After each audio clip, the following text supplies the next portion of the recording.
Missouri Attorney General Andrew Bailey has asked the Department of Justice to investigate whether President Joseph Robinette Biden's cognitive mental decline allowed unelected officials to make decisions without his knowledge or approval.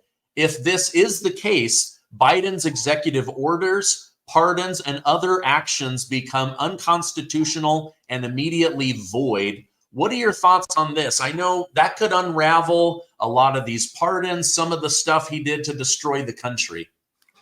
Well, it's a very important action. I mean, under the 23rd Amendment, you should be able to remove a president who has cognitive impairment, and that Biden was covered up the way his impairment was covered up by his wife and others in the White House indicates that the truth is he may not have known what he was doing in the last months or years of the presidency.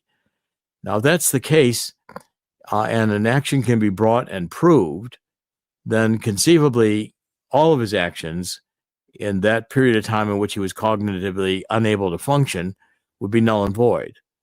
And that could include signing legislation, executive orders, the pardons.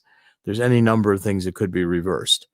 So it's an unusual move in American history. I mean, I think the only other opportunity I can think of like this would have been, when Woodrow Wilson had a stroke and his wife ran the country in World War I period of time, after World War I, for a number of months, and he was known to have been basically comatose. I mean, he had a stroke and was not functioning. And Biden was able to get around, but it was clear he didn't know where he was half of the time. And so therefore, I think it's I'm glad this action is being taken. I think it's imperative that we have the truth about our president's ability to function. And this lying that has been going on by this deep state, makes you suspect that this was Obama's third term and who was running the country.